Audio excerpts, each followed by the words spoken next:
এটি আসলে একটা ত্রিভুজ প্রেমের করুণ পরিণতি। অপরাধী যেই হোক না কেন, অপরাধ সংগঠনের সময় অসংখ্য প্রমাণ আসলে রেখে যায়। খানজাহান থানায় নদী থেকে উদ্ধার করা হয় হাত পা বাঁধা অবস্থায় বস্তাবন্দি। তো যথারীতি তার লাশ যখন আমরা উদ্ধার করি, স্বভাবতই আমরা বুঝতে পারি যে খারাপ কিছু একটা ঘটনা আগে ঘটেছে, এটি স্বাভাবিক কোনো কিছু নয়। আমরা আরেকটু ভেতরে যাওয়ার চেষ্টা করি, তখন আমরা খালিশপুর থানার একটা জিডির সূত্র পাই। এই জিডিটি 22 তারিখ করা হয়েছিল। জনৈক আসিফ মাহমুদ তার ফুফাতো ভাই তাসকির আহমেদ নিখোঁজ হয়েছেন বলে একটা জিডি করে। তা আমরা ওই জিডির সূত্র ধরে আমরা কাজ শুরু করি, আমাদের খালিশপুর থানার টিম। আমরা বুঝতে পারি যে মৃত যে ব্যক্তি নিশ্চিতভাবেই সে খুন হয়েছে। তা আমরা আমাদের যে অ্যাঙ্গেলগুলো আছে সেই অ্যাঙ্গেলগুলো আমরা এক্সপ্লোর করি। আমরা জানতে পারি যে এই ব্যক্তিটি 21 তারিখ ঢাকা থেকে খুলনা এসছে, সে পরবর্তী সময় নিখোঁজ হয়েছেন।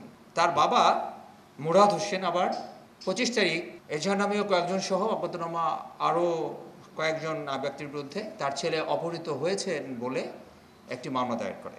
তো এটি আমরা আরও যখন একটু গভীরে যাই, তখন আমরা দেখতে পারি যে এটি আসলে একটা ত্রিভুজ প্রেমের করুণ পরিণতি। সীমা নামে একটি মেয়ে যে এই মামলার আসামি, এই মেয়েটির সাথে এই তাসকিরের একটি সম্পর্ক ছিল। রনি নামে আরেকটি ব্যক্তি আছে, এই তাসকিরের চাচাতো ভাই। এই সীমা হচ্ছে তার শালিকা। অভির সাথে এই সীমার বিয়ে হয়েছিল, সম্পর্কটি আর টিকেনি। অভি হলো বিদেশ চলে যায়, বিদেশ থেকে আবার ফিরেও আসে, এই সীমার সাথে আবার সম্পর্ক রচনা করে এবং তারা স্বামী স্ত্রীর মতোই একভাবে একসঙ্গে তারা থাকতে থাকে। আপনার তাসকিরের সাথে কিন্তু ওর একটি সম্পর্ক চলছিল, সে একই সাথে সে দুজনের সাথেই সম্পর্ক রাখছিল এবং সে দুটো মোবাইল ব্যবহার করত। অভি যখন এটি জানতে পারে তখন থেকে তাকে মারবার পরিকল্পনা করে।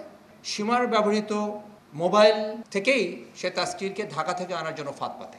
একজন প্রেমিকা তারপর গিয়ে প্রেমিককে যেভাবে আসক্ত করতে পারে, যেভাবে অ্যালিউর করতে পারে, আকর্ষণ করতে পারে, ঠিক সেই ধরনেরই একটা মেসেজ দেয় যে তুমি চলে আসো, আমি তোমার সাথে মিট করবো। অ্যাকচুয়ালি ওই মেসেজটা দিয়েছিল কিন্তু অভি।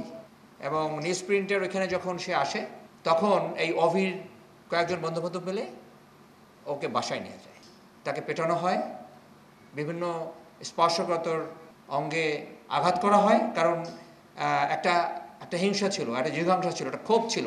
সেভাবে তাকে পিটিয়ে নির্দয়ভাবে বিভিন্ন অঙ্গে স্পর্শকাতর অঙ্গে আঘাত করে তার মৃত্যু নিশ্চিত করা হয়।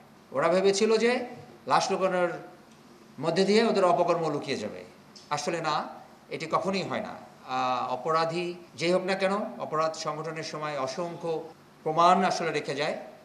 আমরা সেই প্রমাণগুলোর চুলচেরা বিশ্লেষণ করে এবং একটার সাথে আর একটাকে জুড়ে দিয়ে আমরা শেষ পর্যন্ত এই মামলাটা উদ্ঘাটন করি।